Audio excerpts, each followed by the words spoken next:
karena responsibility itu udah ada di pundakku, jadinya aku juga mau nggak mau dari day one, udah aku langsung reach out banyak orang lah di kantor tuh, dari orang produk, orang bisnis, orang operations, tanya banyak. Jadi kayak seminggu 2 minggu pertama megang Gotix itu sendirian, nggak punya tim. Yang aku lakukan aku jalan muter kantor, aku puterin semua, aku tanyain. Kantor udah selesai, aku jalan keluar, aku nyariin orang-orang yang berkaitan stakeholder yang berhubungan sama bisnis ini. Para promotor, para agregator tiket di luar sana. Salah satunya adalah Loket.com juga waktu itu kan sebelum kita merger ya. Jadi Gotis itu akan jadi partner pertamanya Gotis adalah Loket sebenarnya waktu itu sebagai partner digital partner kita.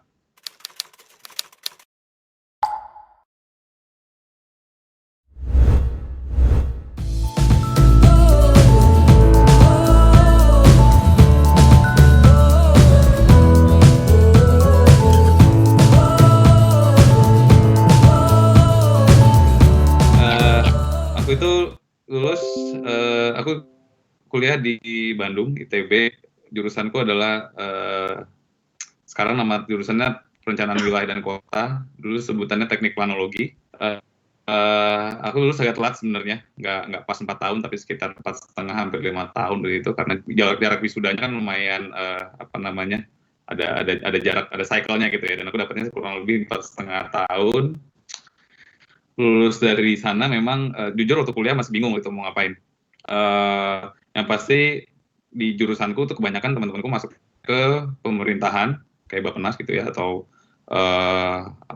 PU seperti itu. Cuman kayaknya waktu itu aku tidak personally interest-nya bukan ke sana. Jadi emang pengen masuk ke swasta, akhirnya coba apply sana sini biasa waktu lulus kuliah gitu ya. Akhirnya dapat di properti, sebuah perusahaan properti real estate namanya Sinarmas Land. Mungkin teman-teman pada tahu juga ya.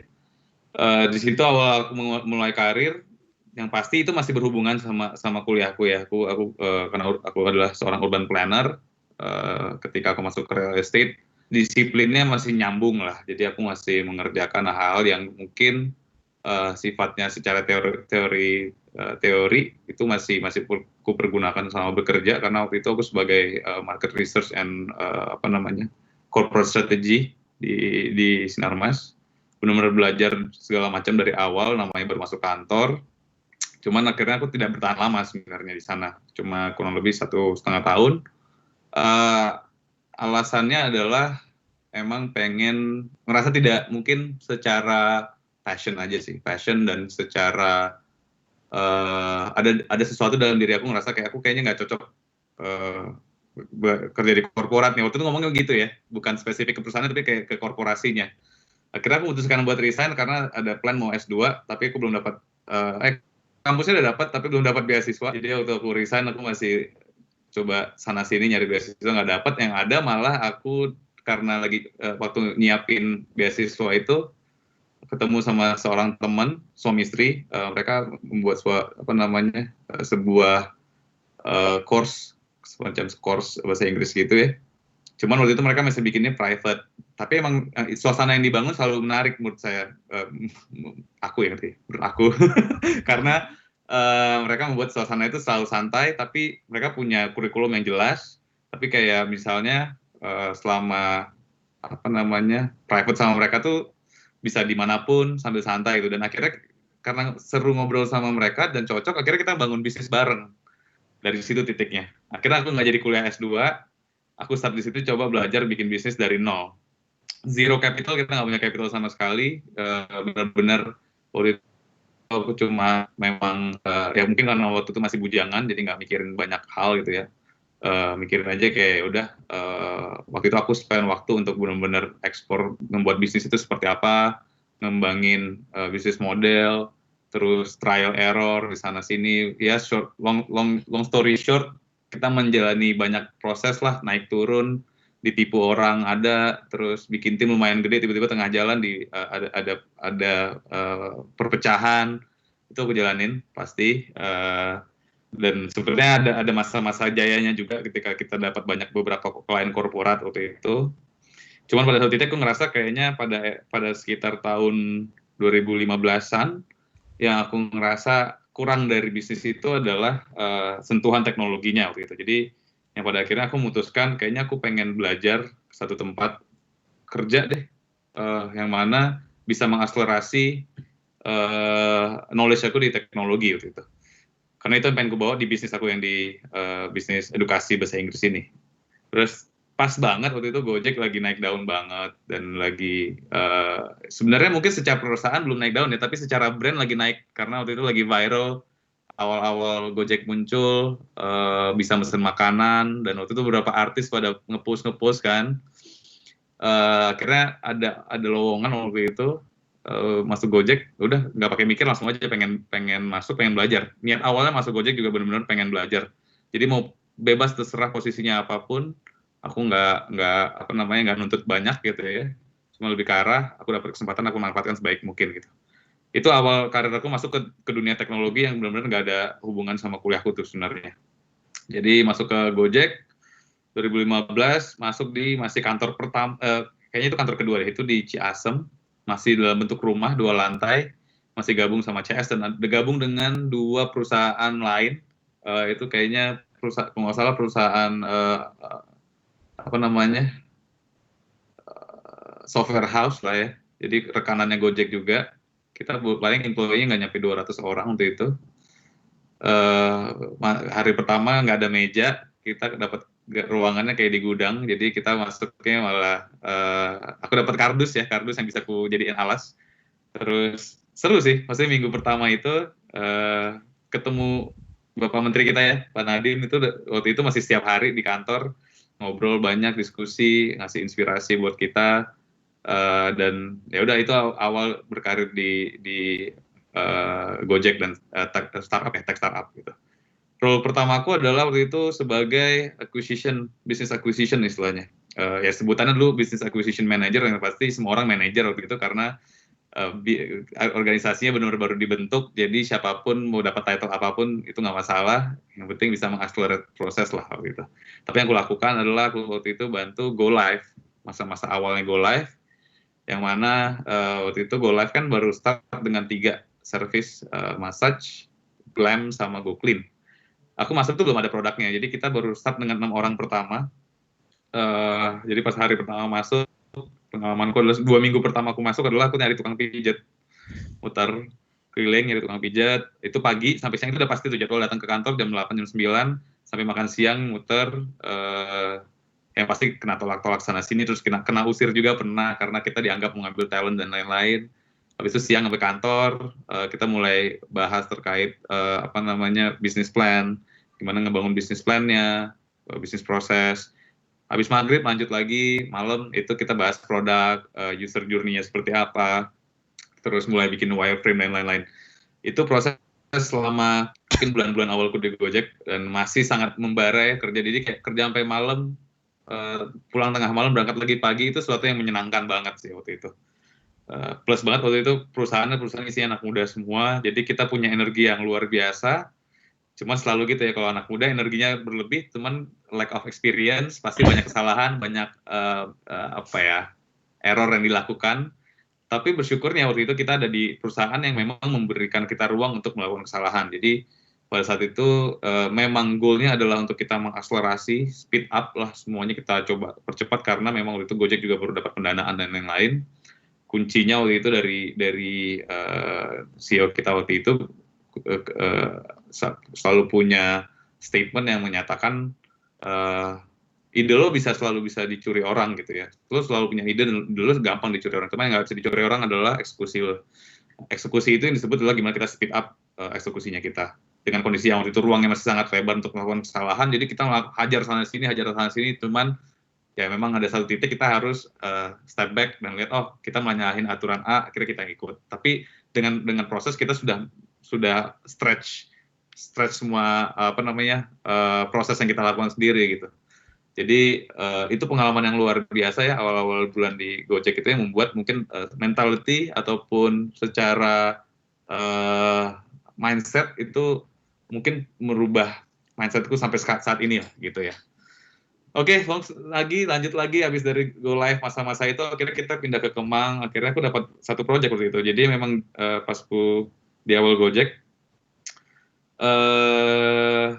karena cepat ya prosesnya, semua serba cepat, tiba-tiba ya segala macam produk waktu itu muncul. Jadi kayak ada apa sedikit bisa jadiin go apa tuh dibikin aja semua secara konsep ya. Termasuk itu yang aku lead adalah GoTix. GoTix itu ticketing. Jadi awal idenya adalah wah ini tiket bisa diantar sampai rumah. Jadi orang beli tiket, misal waktu itu kan ramenya DWP ya, DWP beli tiket sebelum dia datang ke sana udah diantarin tiketnya ke rumah segala macam.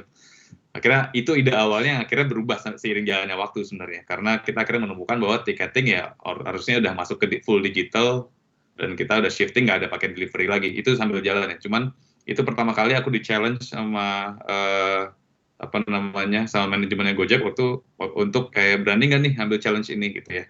Dan sejujurnya waktu aku dikasih challenge itu aku nggak tahu harus ngomong nggak tahu harus ngelakuin apa. Cuman somehow aku ngerasa itu opportunity yang nggak bisa aku lewatkan. Aku harus ambil urusan nanti ngapainnya belakangan. Persis aku ngelakuin itu karena pas aku bilang iya, aku tuh benar-benar kayak nggak bisa tidur 2 hari, mungkin 2 hari 2 malam nggak tahu karena ditawarinnya tuh weekend sekitar kayaknya kalau nggak salah tuh Jumat malam salah satu VP Go Live call aku nanyain, habis itu besoknya kan ada 2 VP Go Live, yang Sabtunya aku ditanyain lagi mau ngambil nggak, akhirnya aku ambil oke. Sabtu ke Minggu nggak bisa tidur, kepikiran, akhirnya Senin mulai untuk start concepting lah. Cuman karena memang kesempatan itu sudah diambil sambil berjalannya waktu, aku juga figure out lah apa yang harus kulakukan gitu. Tetap nggak semuanya yang kulakukan selalu langsung benar dan langsung berhasil, nggak pastinya. Cuman karena aku dari awal mungkin secara mindset aku harus ngelakuin, aku cobain. Kalau gagal ya nggak ada, mungkin bisa dibilang nggak akan ada yang sia-sia, pasti aku akan ada belajar. Cuman kalau aku nggak nyoba, aku nggak pernah tahu gitu. Dan karena aku akhirnya waktu itu mencoba, nggak pakai mikir, karena responsibility itu udah ada di pundakku, jadinya aku juga mau nggak mau dari day one, udah aku langsung reach out banyak orang lah di kantor tuh, dari orang produk, orang bisnis, orang operations, tanya banyak. Jadi kayak seminggu 2 minggu pertama megang GoTix itu sendirian, nggak punya tim. Yang aku lakukan aku jalan muter kantor, aku puterin semua, aku tanyain. Kantor udah selesai, aku jalan keluar, aku nyariin orang-orang yang berkaitan stakeholder yang berhubungan sama bisnis ini. Para promotor, para agregator tiket di luar sana. Salah satunya adalah Loket.com juga waktu itu kan sebelum kita merger ya. Jadi GoTix itu akan jadi partner pertamanya GoTix adalah Loket sebenarnya waktu itu sebagai partner digital partner kita. Sambil berjalan akhirnya lambat laun ada masa-masa beratnya juga, kita ada masa-masa sulit ketika mau launching, problem-problem bermunculan lah. Aku sempat putus asa waktu itu juga, sempat kayak apa aku nggak layak ya ngerjain ini, ngelit project ini, aku resign aja waktu itu. Sempat ada rasa seperti itu. Cuma somehow kebetulan sambil berjalannya waktu aku punya tim ya, aku bisa build timku. Mereka lah yang menguatkan aku juga waktu itu untuk sama-sama bareng-bareng kita went through badainya lah waktu itu. Akhirnya bisa launching produknya. Dan tapi nggak selesai di situ, launching produk masalah makin banyak gitu. Tapi ya, akhirnya seiring jalannya waktu, pengalaman juga bertambah, kita bisa melalui gitu. Dan akhirnya sih sampai sekitar 2 tahun GoTix berjalan, Gojek itu secara manajemen punya plan untuk mengekspand vertical entertainment istilahnya ya. Karena kan Gojek kan sebenarnya vertikal utamanya transport, terus food gitu ya, payment.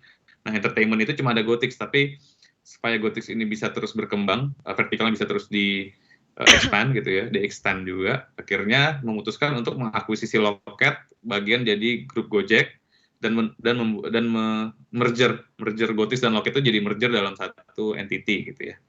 Di situ aku juga banyak belajar, aku juga bagian dari PMO ketika M&A-nya, aku banyak belajar sama tim corporate strategy juga di proses merger itu, karena proses merger itu mungkin majority proses paling beratnya adalah bukan bisnisnya yang di-merge, tapi orang-orangnya, culture-nya. Itu aku belajar, aku banyak duduk bareng sama orang HR, coba gimana caranya menyatukan culture yang memang dua perusahaan yang berbeda bisa berbarengan. Di situ juga lumayan banyak belajar sih aku. Dan dari situ aku diangkat jadi vice president kebetulan, karena sebelumnya di GoTix aku sebagai head, itu posisinya terakhir senior manager, head of product gitu ya.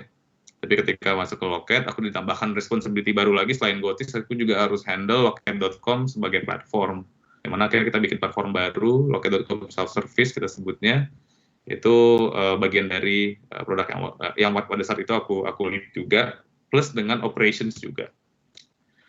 Jadi sampai sekarang Loket sambil berjalan kurang lebih kayak gitu ceritanya ya. Dan sebenarnya yang cukup aku mungkin boleh share juga, orang-orang yang tadi ku share pertama-tama, orang-orang yang pertama-tama ku bisa hire di masa-masa Gotix itu mungkin ada sekitar 4-5 orang pertama deh timnya Gotix awal itu yang sampai sekarang masih ada di timku di Loket gitu. Dan ada beberapa yang udah lead, jadi posisinya udah head juga, ada yang udah pindah divisi dan udah menjadi punya tim sendiri. Dan itu mungkin satu hal perjalanan ataupun satu kebanggaan juga buat aku sih, buat bisa melihat mereka berkembang segitu pesatnya. Dari awalnya kita waktu itu cuma orang yang nggak tahu apa-apa mengerjakan ini, akhirnya kita bisa bareng-bareng ngelaluin banyak proses, dan sekarang udah pada punya tim masing-masing, udah ada di level sebagai leader dan punya leadership skill yang juga bisa dibilang mumpuni lah gitu. Jadi ya sampai akhirnya sekarang masih di Loket. Kebetulan kalau saat ini aku megang tinggal fokus di Gotix dan Gotix produk dan bisnis sama operation saja. Karena Loket.com sekarang ada si yang megang itu ada VP yang lain. Karena difokuskan sekarang. Seperti itu sih. Kurang lebih ceritanya. Panjang ya kalau dirunutin ya.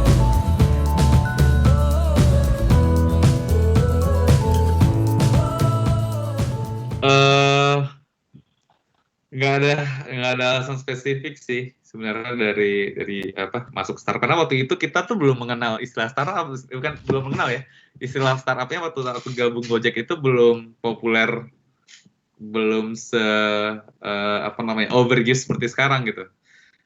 Kita tahunya startup adalah perusahaan yang baru dibuka, oke. Ya kita tahu karena ternyata Gojek juga nggak baru-baru amat, karena dia startnya dari 2010, cuman baru pick up-nya di 2015 karena baru pindah ke app kan. Tapi akhirnya aku pelajari apa bedanya startup sama korporat yang sudah established gitu kan. Ternyata waktu itu ini sebenarnya cuma membedakan istilah saja gitu, karena pas kulihat sih sebenarnya itu tidak serta merta semua startup harus seperti itu. Cuman yang kulihat adalah startup di mana perusahaan ini benar-benar baru dibangun, belum ada SOP, belum ada aturan yang begitu ketat, birokrasi yang begitu ribet, itu belum ada karena pada saat itu memang baru dibangun perusahaan dan pengen bergerak cepat di kondisi punya pendanaan yang cukup banyak gitu. Nah, yang mana seiring berjalannya waktu Gojek udah nggak kayak gitu lagi, sekarang udah sangat dibuat serapi mungkin SOP-nya, birokrasi diperketat karena memang perusahaannya sudah makin besar, karena karyawannya udah lebih dari 4.000 kan. Dulu aku masuk masih 200. Dulu tuh kita bukan nggak ada aturan ya, lebih ke arah budget. Maksudnya kayak ngeluarin budget tuh nggak ribet gitu, kayak udah kita pakai apa, reimburse pasti di reimburse gitu. Cuman kan kalau sekarang begitu kan orang bisa ngasal gitu. Kalau dulu ya masih bisa dikontrol karena timnya lebih dikit gitu. Nah sekarang karena udah mature, company sudah lumayan mateng gitu ya. Pada saat inilah udah harus ada semua aturan itu harus ada dan itu harus diikuti. Jadi menurutku sih bukan berarti startup, karena waktu startup kelebihan yang bisa tanpa SOP, tanpa adanya birokrasi itu bagus juga enggak sebenarnya. Cuman untuk fase itu untuk kita bisa mengakselerasi, mungkin birokrasi memang akan menjadi blocker terbesar. Cuman harus tahu di titik mana itu harus dilimitkan gitu, karena pada satu titik itu jadi berbahaya, bisa jadi backfire kan. Dan itu yang aku waktu itu melihat, bedanya startup adalah aku punya ini kayak playground, aku bisa banyak lakukan inovasi-inovasi dan itu bisa didengarkan dan bisa diimplementasi. Kalau gagal ternyata itu dimaafkan, tapi aku harus bisa work around supaya bisa balik lagi dengan konsep yang lebih baik. Nah, hal-hal itu menjadi challenge yang menurut aku cukup berbeda lah ketika aku masuk ke korporat yang sudah puluhan tahun berdiri waktu itu. Dan tentunya mungkin untuk yang usia masih muda, masih punya energi dan dikelilingi sama anak-anak muda semua, nah itu salah satu daya daya tarik tersendiri lah bekerja di startup masa itu sih. Jadi memang ya jiwa kompetisinya juga, competitiveness-nya juga ada gitu, satu sama lain, walaupun kita sama-sama satu perusahaan tapi pengen ya berambisi lah, rata-rata tuh punya ambisi yang cukup kuat gitu. Dan mungkin ya suasana itu yang akhirnya aku merasa setelah aku join di startup, aku merasa kayaknya oh ini mungkin poin plusnya startup yang aku bisa rasakan gitu. Tapi waktu masuk aku sebenarnya nggak punya preference untuk pengen masuk startup, itu enggak sih sebenarnya, karena lebih ke arah melihat ada opportunity terbuka, kayaknya bisa belajar di perusahaan teknologi, aku coba, dan ternyata waktu itu perusahaannya adalah perusahaan startup seperti itu.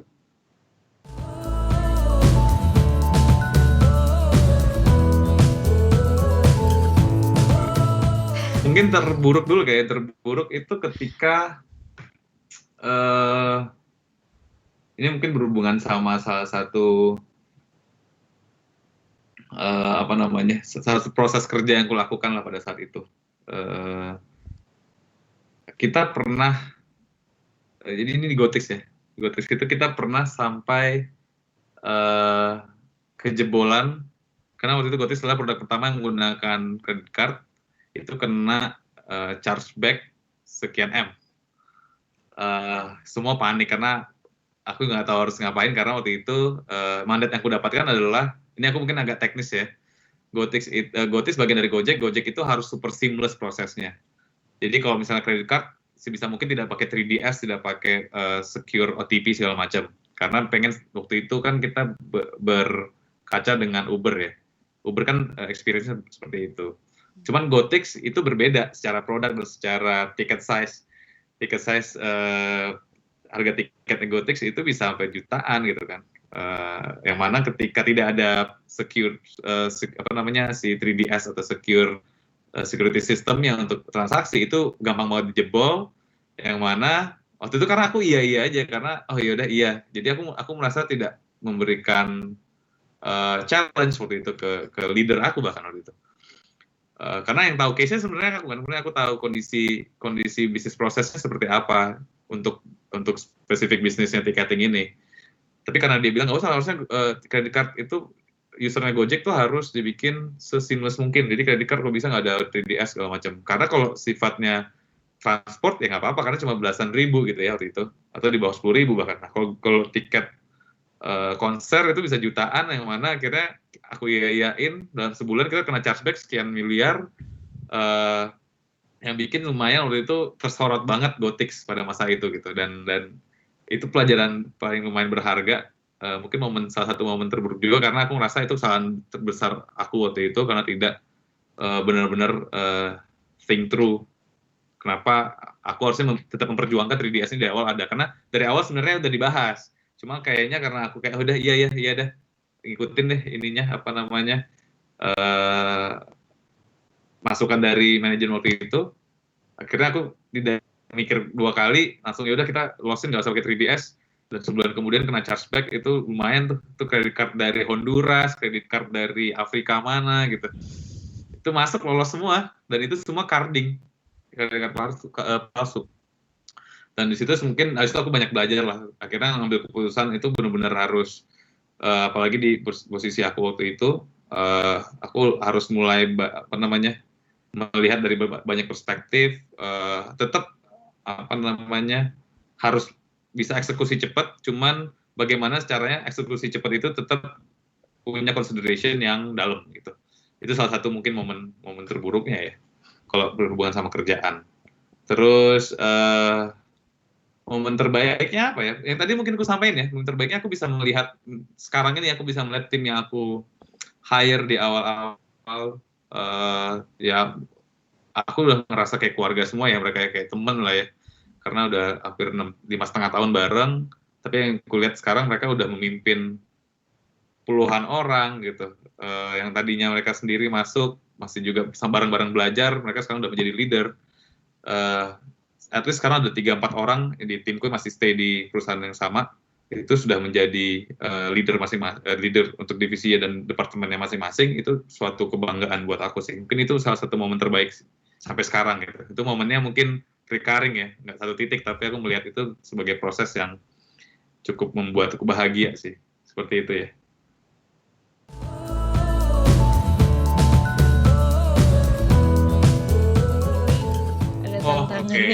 Pandemi ini tantangannya berat banget, banget karena industrinya kita masuk ke dalam industri-industri yang kena dampaknya parah. Banyak industri yang parah tuh pasti banyak, cuman entertainment, ticketing itu benar-benar bergantung sama keramaian dan apa namanya ya, pengumpulan orang gitu pada dasarnya. Jadi kegiatan-kegiatan yang kita biasanya memang apa namanya berkecimpung ticketing dan platform kita adalah kalau nggak berhubungan sama konser, attraction, theme park gitu ya. Terus kelas seminar, workshop ataupun bioskop, itu semua pasti nggak bisa berjalan selama pandemi. Dan itu tantangan terbesar kita di perusahaan, pastinya harus memutar otak waktu itu awal-awal bulan-bulan awal. Akhirnya tapi somehow kita bisa menemukan titik terang ketika Loket akhirnya pivot cepat gitu, kita buat satu produk streaming, ticketing yang menggunakan streaming yang akhirnya bisa memprovide banyak jenis online event sekarang sebenarnya di Loket.com. Itu tantangannya lumayan besar karena kita lumayan tertampar besar, kencang banget lah secara perusahaan, karena semua event yang raksasa yang udah kita siapin, udah kita jual tiketnya harus cancel, refund, otomatis cash flow berantakan. Itu ya mungkin sebulan 2 bulan pertama kita yang tadinya punya beberapa divisi itu langsung kita join force satu divisi bareng, kita bikin sesi bisa sampai malam, brainstorm, sesi apa namanya dengan forum yang besar, dengan forum yang lebih kecil juga beberapa kali. Akhirnya bisa ngerumusin satu bisnis model baru yang mana sekarang bisa dibilang justru di industri ini Loket masih sendirian nih, yang lain-lain malah mungkin bisa disebut yang biasa jadi kompetitor kita malah tidak banyak bergerak gitu. Dan di kondisi seperti ini sih kita mencoba untuk tetap menjaga momentumnya sih, dan balik lagi ya mungkin one of view bisnis itu pasti menjadi salah satu yang paling penting ya, cuman di kondisi seperti ini ya kita coba melihatnya perspektif yang berbeda, gimana cara platform kita bisa membantu, bisa apa istilahnya, meleverage, mengenable industri-industri yang mungkin terkena dampak ataupun siapapun apa namanya pihak-pihak yang kena dampak itu sebenarnya bisa memanfaatkan platform ini sebenarnya untuk semua orang bisa produktif. Dan terbukti sebenarnya tantangan itu akhirnya terjawab karena platform yang kita bangun itu bertahap juga gitu ya. Yang bisa, intinya bedanya live stream kita dengan live stream yang lain, yang public gitu adalah sebenarnya menggunakan tiket. Bedanya karena kalau beli tiket bisa akses, itu pada dasarnya yang punya event bisa memonetize. Otomatis ekonominya tetap berjalan, bergerak gitu ya. Dan itu yang akhirnya kita buatkan campaign-nya ini baru ini baru launching lagi fitur barunya Loket.com Live Studio itu bisa mengenable siapapun yang punya apa namanya knowledge di bidang apapun itu bisa membuat sebuah kelas, bisa sharing session, dan bisa tetap membuat mereka produktif gitu. Dan akhirnya kita coba menggerakkan justru yang seperti itu, yang sifatnya mungkin dari secara skala itu menengah kecil gitu ya, karena mungkin yang ikut dalam kelasnya nggak lebih dari 20-30 orang, cuman secara frekuensi, secara intensitas itu bisa sebulan ribuan event, sekian ribu event, yang mana itu akhirnya menggerakkan lagi nih industri ini yang tadinya mungkin sempat mati suri gitu ya, bisa bergerak dengan platform ataupun produk yang kita improve ini gitu di Loket.com. Jadi tantangan itu sih lumayan berat sih kita laluin, cuman selalu kita melihat akan ada ya di balik adversity selalu ada opportunity ya. Dan opportunity itu alhamdulillah kemarin bisa kita tangkap, dan so far ya kita fokus di situ untuk terus bisa ensure produk kita itu bisa mensupport situasi sekarang, bahkan mungkin kalau situasinya sudah reda itu malah akan jadi lahan baru nantinya gitu.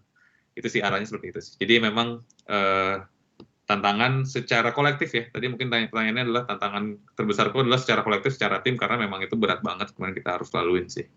Gitu.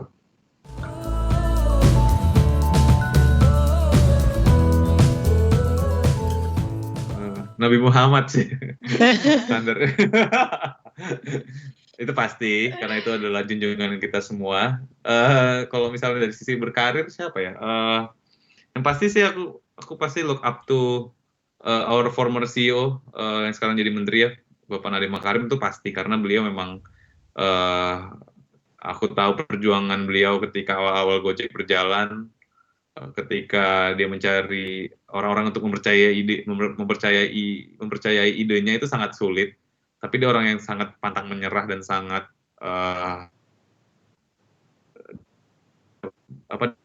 sangat punya determinasi sangat tinggi. Yang akhirnya dia bisa membuktikan bahwa yang tadinya mungkin banyak story-nya ada keluar kemana-mana ya, dia pitching ke sana sini gitu yang diketahui sama investor yang nggak percaya sama idenya dia gitu. Yang pada akhirnya semua investor yang menertawai itu mungkin menyesal semua gitu karena ya value-nya Gojek jadi luar biasa. Jadi yang banyak aku pelajari dari beliau adalah banyak quotes-nya beliau yang mungkin cukup menempel. Salah satunya adalah yang dia bilang, if it's possible, why do it? Jadi kalau itu sesuatu yang possible, sesuatu yang mungkin, kenapa yang lo lakuin gitu? Pasti orang lain udah ngelakuin. Justru karena itu impossible, you do it gitu. Dan itu yang sebenarnya salah satu emang mungkin cukup sampai sekarang menjadi quotes dia yang paling menempel buat aku sih, karena dia membuat ya sebenarnya sesuatu yang tidak mungkin, yang kita rasa nggak mungkin itu ya dari kepala kita gitu. As long as misalnya kita belum mencoba ya pasti kita nggak akan bisa gitu. Yang tadi contohnya yang aku rasakan adalah ketika aku dikasih challenge buat ini bisa nggak bikin produk Gotix, berani nggak ngambil. Waktu itu aku bilang berani, aku nggak tahu harus ngapain sebenarnya, tapi aku harus berani dulu gitu. Dan yang aku rasa kayak itu sesuatu yang impossible buat aku, tapi ternyata aku bisa kerjakan dan ternyata barangnya sampai sekarang masih ada gitu, produknya masih berjalan sampai sekarang. Dan itu mungkin salah satu yang sangat menginspirasi adalah determinasinya beliau gitu. Terus kalau di luar sebenarnya aku ada beberapa sosok idola ya. Salah satunya kalau mungkin teman-teman di sini tahu namanya Simon Sinek. Itu dia penulis buku juga, mungkin salah satu motivator juga. Topik yang dia selalu bawa itu adalah mostly tentang leadership gitu, tentang bagaimana leader itu harus bersikap. Ada satu buku judulnya Start with Why, itu yang dimana itu bisa diimplementasi di berbagai macam lapis kehidupan gitu ya, nggak harus kerjaan aja. Dalam kehidupan kita harus jelas dia punya golden circle gitu ya, dari why, how, and what itu yang mana menurutku memperjelas goals kita tuh apa sih, apa yang harus kita kejar sih sebenarnya, dan kenapa sih yang sebenarnya alasan kita mengejar goals itu apa gitu. Dan yang itu akhirnya bisa kita breakdown dalam hal-hal yang kita lakukan sehari-hari pada dasarnya. Dan mungkin dari buku beliau yang pernah aku baca juga, dan sebenarnya aku nggak follow dia di LinkedIn, sering buat ngepost video-video cukup ya, video-video inspirational sih sebenarnya. Itu sebenarnya memang poin yang diangkat sama dia adalah sebagai leader itu justru bukan hal-hal yang sifatnya teoritis gitu, cuman hal-hal yang sifatnya humanis. Bagaimana kita memperlakukan orang, bagaimana kita bisa hadir ataupun present gitu ya ke tim kita, bagaimana sosok sebenarnya leader itu harusnya seperti apa, itu selalu dibahas. Dan itu sangat menginspirasi sih, karena aku juga jadi harus menelit tim itu juga kan dicemplungin ya waktu itu ya, punya produk harus punya tim, dan aku nggak tahu harus jadi leader yang baik itu seperti apa. Tantangan terbesar juga mungkin tadi aku lupa membahas. Ini mungkin bagian dari tantangan terbesarku adalah aku harus ngelit timku yang umurnya tuh nggak jauh beda, bahkan ada beberapa yang jauh lebih tua dariku itu yang membuat mungkin masa-masa awal itu sangat sulit untuk mendapatkan atau gain respect dari mereka gitu. Dan itu yang aku pelajari sambil berjalan. Pada akhirnya gimana ya? Ya itu leader itu tidak equal dengan bos gitu. Dan itu yang akhirnya aku pelajari banyak dari si bukunya Simon Sinek itu. Dan sampai sekarang akhirnya berjalan, alhamdulillah aku merasa feedback ke diriku terkait leadership itu so far ada di tahap yang baik lah gitu ya, alhamdulillah gitu. Ya kurang lebih seperti itu sih. Jadi mungkin dua sosok tersebut ya menjadi sosok yang memotivasi aku sih. Gitu. Mimpi itu datangnya dari influence yang kita dapatkan sehari-hari mungkin ya. Apa yang kita baca, apa yang kita lihat, apa yang kita dengar, itu mungkin mempengaruhi mimpi kita gitu. Dan semakin besar wawasan, makin luas hal-hal yang kita eksplor, otomatis kita pasti akan mencoba memperlebar mimpi yang kita punya juga. Dan itu sebenarnya berjalan ketika aku udah mulai bekerja